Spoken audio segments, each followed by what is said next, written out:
Trigger warning, bitches. Today I'm talking about Joe Rogan and his awesome crushing of COVID-19 and what the hell is ivermectin. Stay tuned to the episode and enjoy. Hey, I'm going to fill you in on something. 70% of Canadians are vitamin D deficient. You need to get on that because more than likely you're deficient. And the reason why that's important is because vitamin D has been shown to help increase testosterone levels in men. But not only that, it helps reduce the severity of things like COVID-19 and respiratory disorders. How much do you need? You need about 3,000 IUs. The pills at the grocery store are not going to do it. You've only got about 250 in there. You got to be popping pills like a maniac. If you head to onnit.com, you can check out their vitamin D3 spray. And every spray is 250 IUs. I drink that stuff like nobody's business, like a baller in a club. So does my family, because I want to make sure that we have awesome vitamin D levels during the winter months here in Canada. So if you head to onnit.com and drop in Moro into the coupon area for your purchase, you're going to get a nice little discount just for listening to the podcast. You're welcome, by the way. So head to onnit.com, drop in Moro for all your purchases, not just vitamin D, and start living a healthier 2021 right away. Did you know that just for listening to the Hard to Kill podcast, you're going to get some perks? Yeah, that's right. The first perk that comes to mind is getting some really good high quality meat in you. So if you head to butcherbox.ca, you can get some grass-fed, grass-finished beef that is just top notch. They got steaks, they got burgers, they got bones. They got everything you need in order to consume some high quality meat and get some high quality protein into you. So once you go to butcherbox.ca, on your first order, you can get $10 off by dropping the code MORROW10. That's MORROW 10, and get yourself some fresh, awesome meat delivered right to your house today and start 2021 with some awesome meat. Go get it.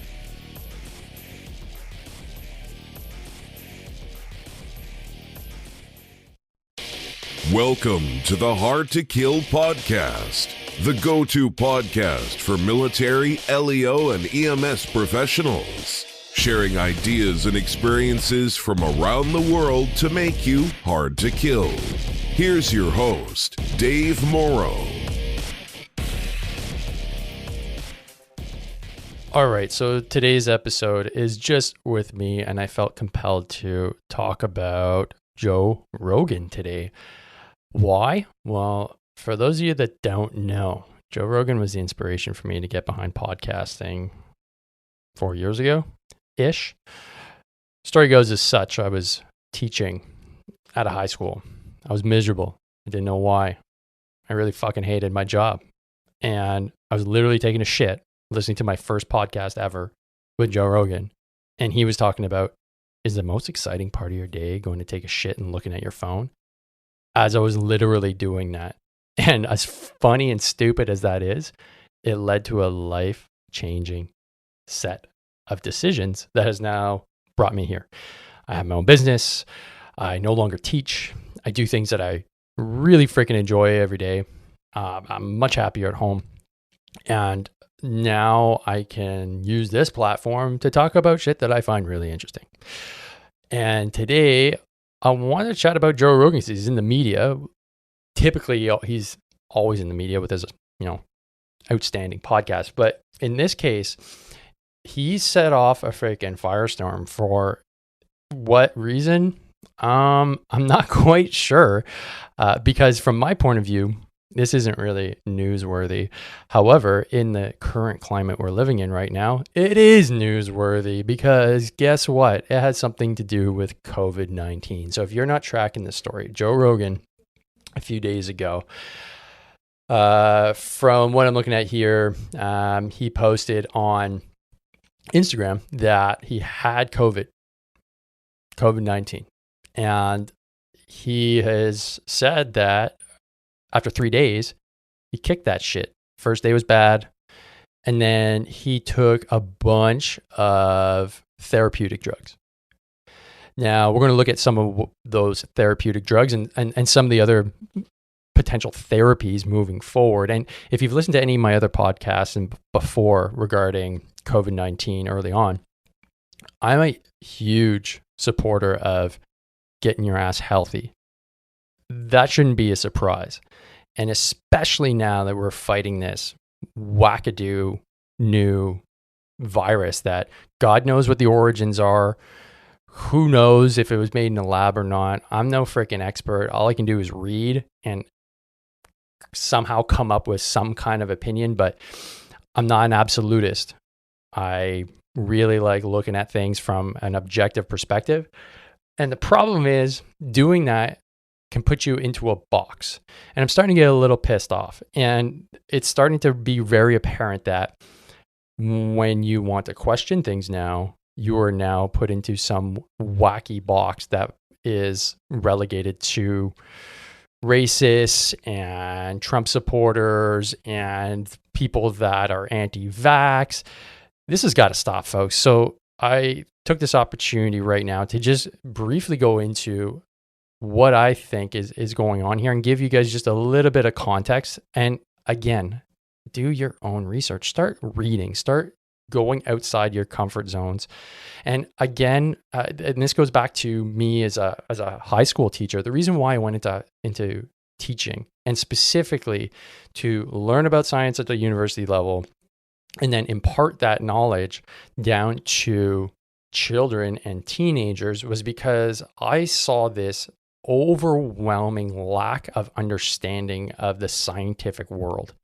For me, that was unacceptable.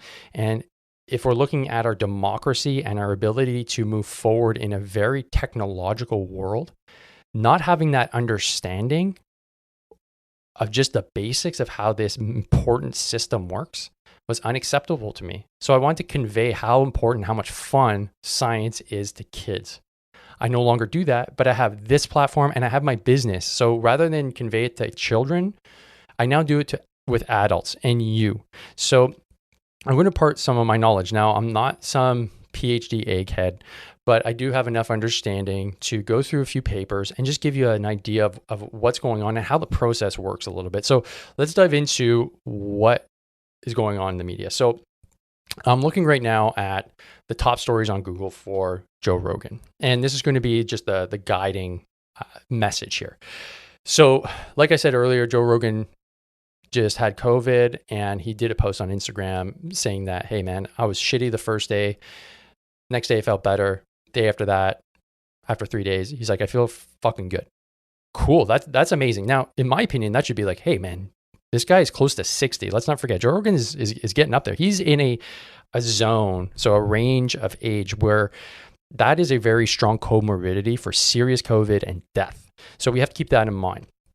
Now, he clearly interviews some really smart people, and like he says, he considers himself just a non-hairy gorilla. Like he's no expert, but he talks to experts all the time. So, he gets a different opinion than most human beings because he hears all these different experts that come on the show, and he's kind of up on the research, which is cool.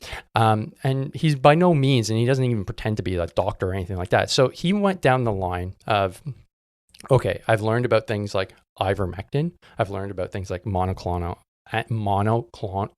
antibodies and being healthy, sauna, he's a big proponent of. So he created his own protocol and he got a successful result. Now, if you're looking at it objectively, was it what he did that helped? We don't know the concentrations. We don't know the full details. So there is some evidence that maybe it worked, maybe it was that protocol, or maybe he's just really healthy and that was what actually produced a positive result.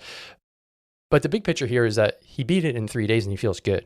That should encourage people to be like, oh shit, I don't have to worry about sitting at home and waiting to go to a hospital and potentially go on a ventilator and only rely on one possible therapeutic, which is essentially a vaccine. So, if we look at the top stories and we look at how it's being portrayed in the media, this is important because I want to make sure there's some demystifying here, because I'm going to go into some examples of how certain things can be portrayed in a media context that will automatically create a bias towards something. So if I look at just the top stories here from The Guardian, U.S. podcast star Joe Rogan taking deworming drug ivermectin for COVID. If you look at Sky News, COVID-19, Joe Rogan podcast host who suggested young people should not get vaccine taking ivermectin. Joe Rogan has COVID and used unsafe horse deworming drug ivermectin in treatment. So we can see here that the legacy media is portraying what he did as unsafe. And they're focusing for whatever reason on ivermectin. And it being a horse deworming drug is there to make it seem like it's not fit for humans. So I hope you're following along on just how that is being portrayed.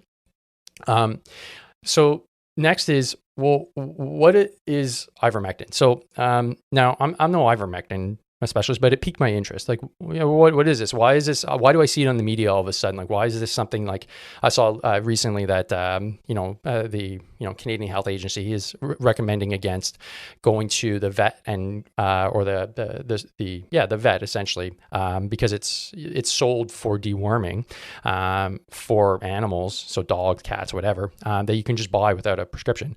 But it's the same drug that you can take orally for pets and for humans. They're recommending against it because there's not enough evidence that shows that it can be useful, and then there's potential hazards. I was like, okay, that's interesting. And now I see it here with Joe Rogan.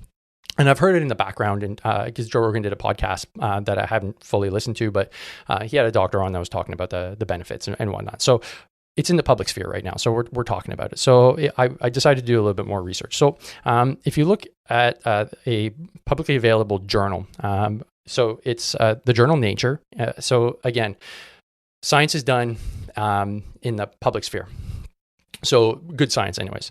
So they get their research published in these big journals. Now, the journal you get published in matters.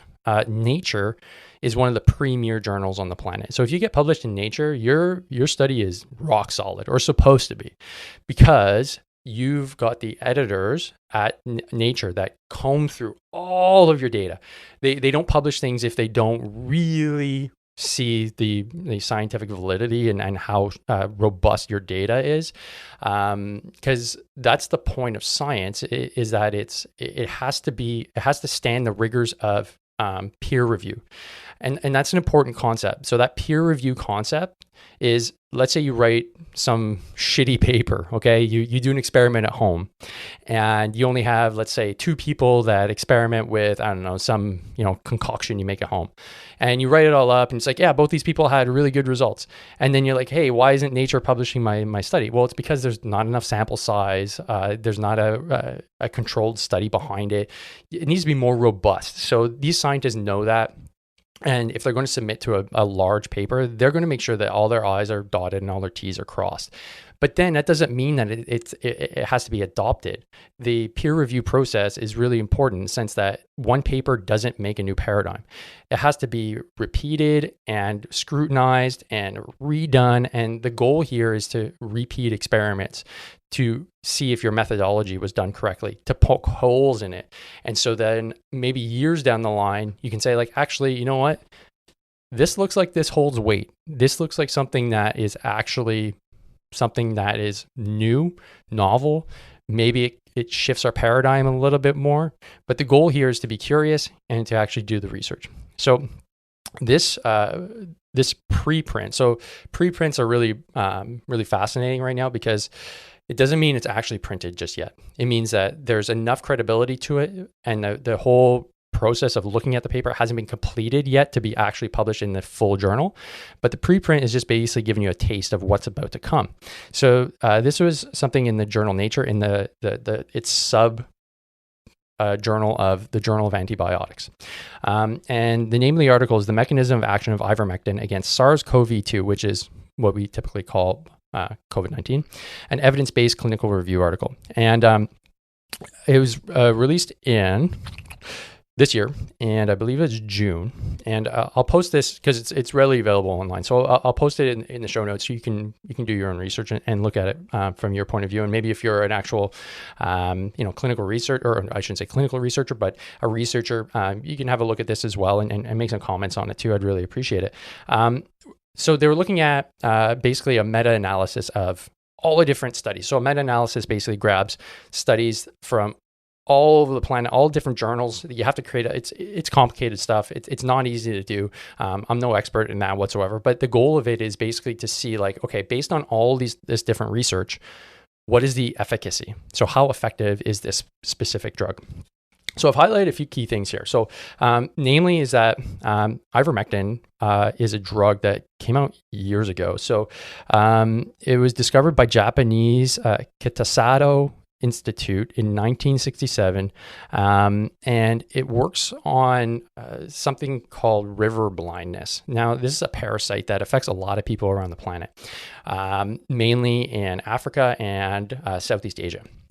So it's waterborne, and it can cause a lot of issues, namely blindness. And so this was something that was invented nearly 50 years ago, which is pretty interesting, actually more than 50 years ago. So what it does is it radically lowers the incidence of river blindness and lymphatic, I'm going to try and pronounce this, filariasis, and was discovered and developed by William C. Campbell and Satoshi Omura, for which they received the Nobel Prize in Physiology or Medicine in 2015.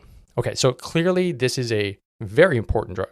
And ivermectin is enlisted in the World Health Organization's model list of essential medicines. Whoa. Okay, so this isn't some random bullshit medicine that is like causing some right-wing conspiracy theorists to grab it off of some random shelf and somebody's making it in a clandestine lab. This is a really, really important drug that has been established for a long time. Now, I'm reading this directly from the study. Another interesting thing that I came across is that this was actually developed by Merck. Merck is a large pharmaceutical company. We've got one here, not far from where I live. They produce a shit ton of drugs, and this is off patent. This drug, so which means anybody can make it. So the molecule is readily available. Like if you have a company and you're like, hey, I want to make ivermectin, there's no patent on it, so you don't have to pay royalties to anybody. So there's not a lot of money to be made from this drug. It costs pennies per dose.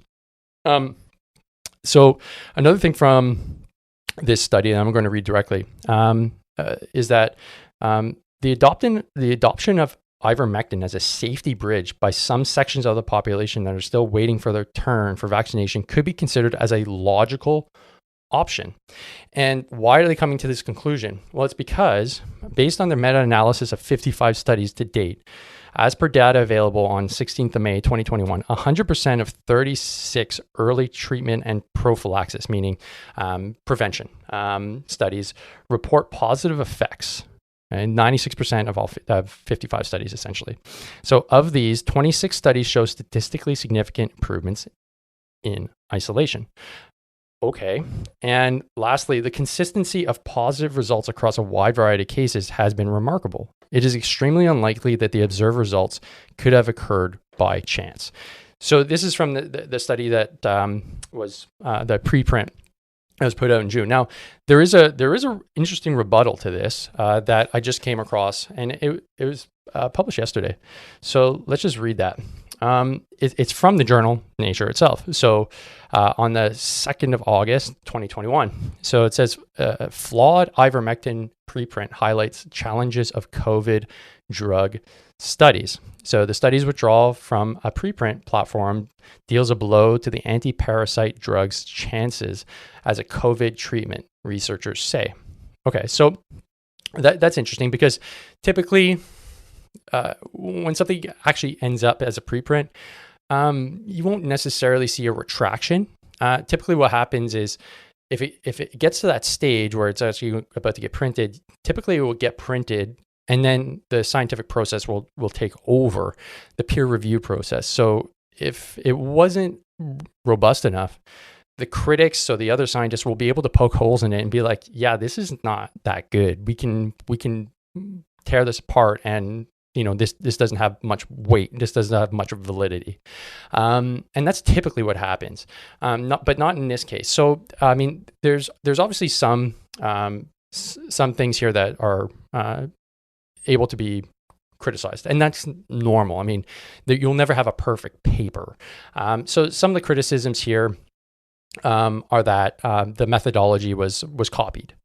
So who am I to determine whether or not that's the case or not? I don't have a horse in this race.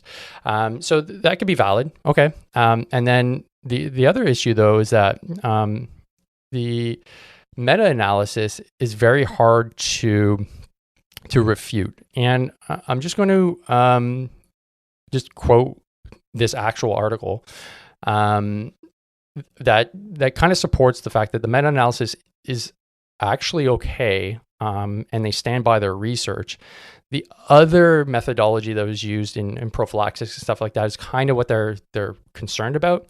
But overall, it seems like the meta-analysis is pretty good to go.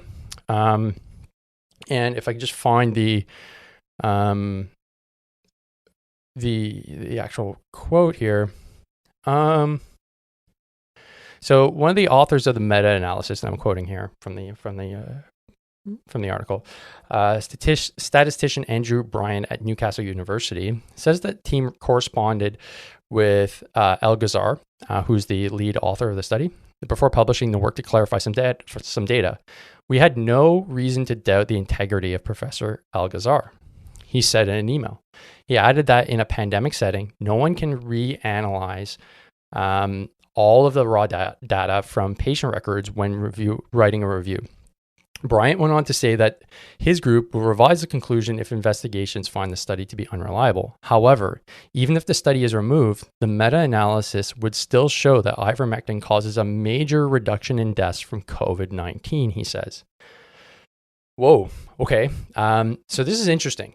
And this shouldn't just arbitrarily be wiped off the palette of potential ways to help. I'm not saying that ivermectin is our savior, not by any means, but my opinion is that all we're doing is relying on things like masking, vaccines, and sitting your ass at home and getting fat. That's fucked up. It's causing psychosis. It's messing my brain up. It puts us on a hunker down mentality, and I've talked about this before. The only way to defeat an enemy is to have morale. You need to be aggressive.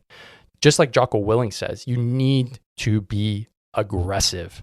Aggressive doesn't mean you're going out and killing things. It means that psychologically, you're taking control. And the message is mask up, sit tight, take your vaccine, and it'll go away. But it's not.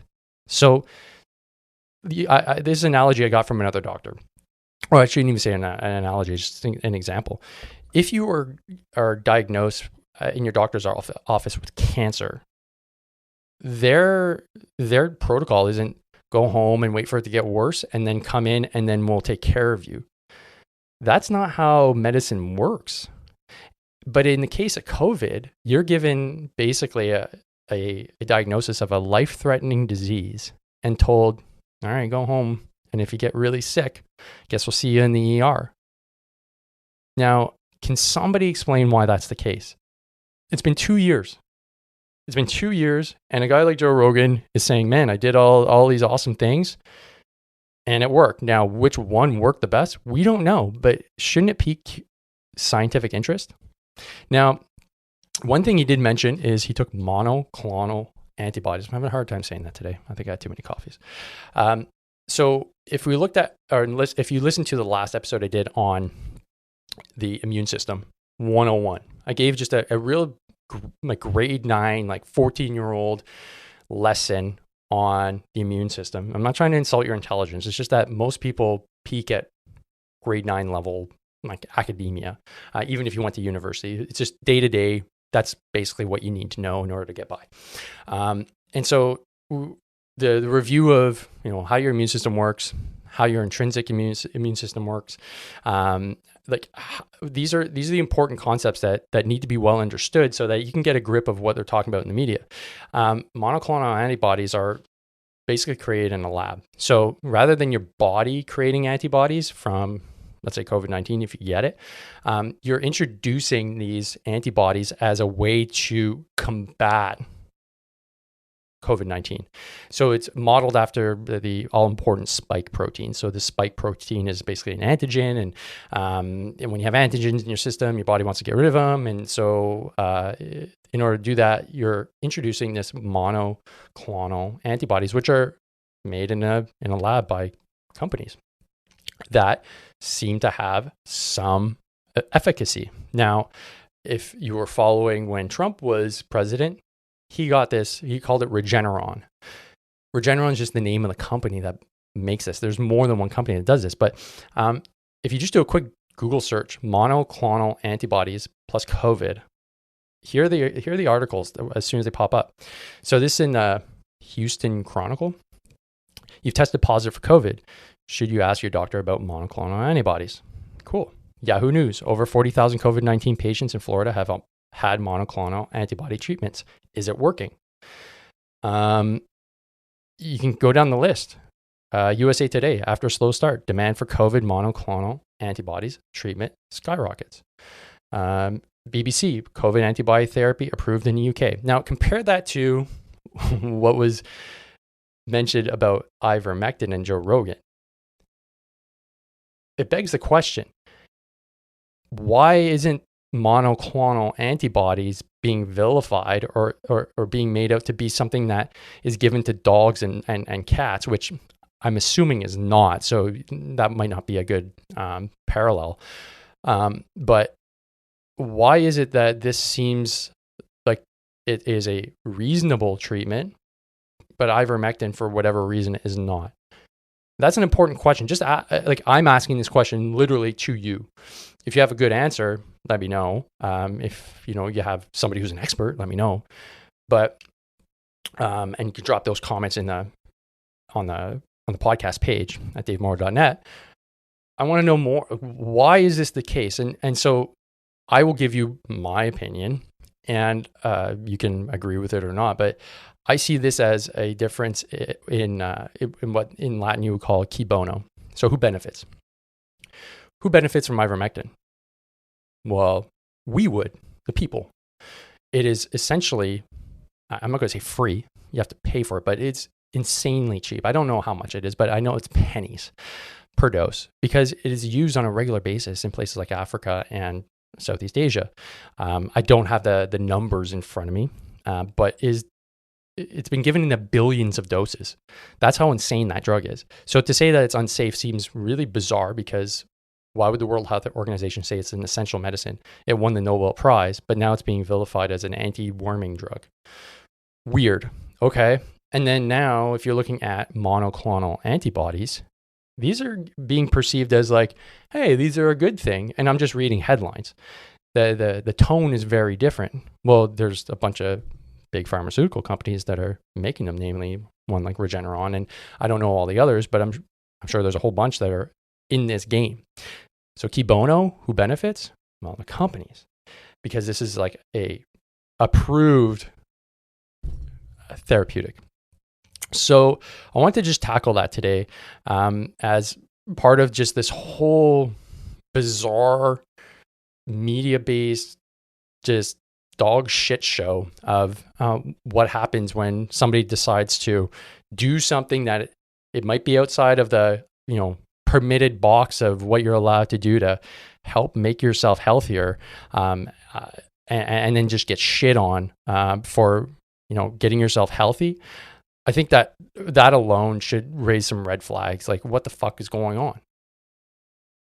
How is that something that needs to be vilified? If he drank, like liters of vitamin C from orange juice, is that something that we were not allowed to do as well? Like, if the public health agency doesn't approve it, we're not allowed to do it. Ultimately, we're in charge of what we do. And some people go down rabbit holes and poison themselves, and that's awful. But people are desperate. So give them options. Isn't that a reasonable accommodation? To have one solution only never works. I think we know that from history. In my case, I have a hard time getting behind the fact that all we have is a vaccine. I can't understand how that's the only way forward. I've been a huge promoter of getting yourself healthy, but mainly reducing body fat.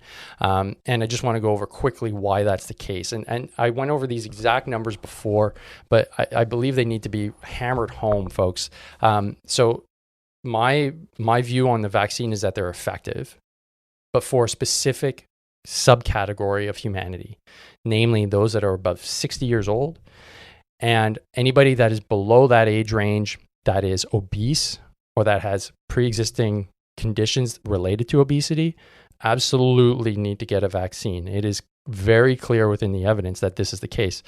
And that means the majority of human beings, in North America at least, need to get a fucking vaccine. Because guess what? The majority of human beings in North America are fat. So if that's the case, if you're not being told that and you're going down this anti-vaccine rabbit hole, well, you're not being given the entire data set, and you're making a decision on your health based on incomplete data sets, and that's a recipe for disaster. So it'd be nice if public health would be honest and say, hey, you know what? We understand that you might be hesitant to get a vaccine. However, these are the repercussions and these are the subgroups of people that can be really affected by not having a vaccine. And you just need to look at the data. So I'm going to read a paper, a headline from, this was in, let me just find here, Obesity Reviews. Okay, so this was published on 19th of June 2020. So this is from last year, obviously. But the research still holds. So individuals with obesity and COVID-19, a global perspective on the epidemiology and biological relationships. And it's by Popkin et al. So just to go over the summary here, the linkage of individuals with obesity and COVID-19 is controversial and lacks systematic reviews. After a systematic search of Chinese and English literature of COVID-19, 75 studies were used to conduct a series of meta-analyses on the relationship of individuals with obesity, COVID-19, over the full spectrum from risk to mortality. A systematic review of the mechanistic pathways of COVID-19 and individuals with obesity is presented. Okay, so long story short, if we have the mechanistic pathway for individuals with obesity are presented in depth and factors of COVID-19 risk, severity, and the potential for diminished therapeutic and prophylactic treatments among these individuals. Individuals with obesity are linked with large, significant increases in morbidity and mortality from COVID-19. There are many mechanisms that jointly explain this impact. A major concern is that vaccines will be less effective for individuals with obesity. Do I need to say anything more? We're seeing people that have vaccines going to the hospital. Just take a look at the media and physically look at the people that are going in. They're going in, most of them are obese. That means your BMI is over 25 and morbidly obese is 30 and up. We need to ensure that this isn't the case. We need to tell people, get your shit together. And it's, again, we've got to this point because people are confused. They try and try and try. And my opinion before was that of, man, you're lazy. You're like, get your shit together. But that's not the case at all. People have been given the wrong goddamn paradigm. And if you've been struggling with your weight and you listen to this and you're like, I don't get it. I try, I run more, I work out more, I eat less, and then I just gain all the weight back. Well, yeah, no shit, because that's not how it works. And that's the unfortunate reality is that people are trying. I don't know many people that are obese that haven't tried and have tried for years and just never get results. It's because the model is broken. The model you've been presented is wrong. And that's why you're not losing body fat. And now we've got a disease that is wiping out people that are obese. And all we're doing is jabbing them with more needles and saying, this will fix you, but it's not, okay? So the evidence is clear. Get your body fat down. Stop eating those garbage snacks that they've got in the aisles of your grocery store. You got to eat actual real food, fast from time to time. Like you're not going to die if you don't eat. These are the things that we need to understand, like these healthy snacks, like this whole industry around producing just tons of grain-based products with garbage seed oils is literally killing us, and we need to stop this madness. So I'm hoping that this starts to sink in, and this is going to be my mantra for the foreseeable future. We want to get out of this. We're going to have to focus on our own personal health. And it's not going to be the government that's going to help us. It's going to be individuals like yourself that are going to just say, enough's enough. How do I do this? And start doing the research. And I hope I can be a conduit for that research. And again, I'm always open to comment, criticism. Let's get at this together, and let's get some, and let's get healthy, and let's kick the shit out of this COVID bullshit, because I'm fed up, and I'm sure you are too. It's time to get on with our lives, stop living in fear, and actually start taking control of our health. Stop putting the strain on the freaking, frontline workers that are doing their best to hold back the onslaught of this disease by taking personal responsibility. And whether that's jabbing yourself with the vaccine and then, getting yourself healthy and losing body fat, or just relentlessly focusing on your health so that you can reduce the chances that COVID-19 can actually hurt you, and actually looking at potential options that could help you based on scientific evidence. We need this. We need this desperately. We can't keep on dividing ourselves based on the fact that we get a needle or not. That makes no sense. We need to get through this together. Stop hating on each other. Make it so that they realize, by I mean the powers that be, that we're not going to be manipulated by all of this bullshit that's coming out in news releases. We're going to take control of our own personal health. We're going to become a healthier, more respectful group of human beings. And especially with this hard to kill community that I love so dearly, I want you guys to be the hardest kill individuals on the planet and spread this as widely and as far as possible. Anyways, that's me getting down from my soapbox. Hope this is informative. I'd love to hear your comments. Head to davemorrow.net. Drop me a comment there. Make sure to sign up to the newsletter as well. And let's make sure that we get the Hard to Kill community as healthy and as savage as possible. Go get some. Peace. Thanks for listening to the podcast. You can find out more about training, nutrition, and mindset at davemorrow.net. Be sure to like us on Facebook and Instagram at davemorrowpt. And don't forget, strong people are hard to kill.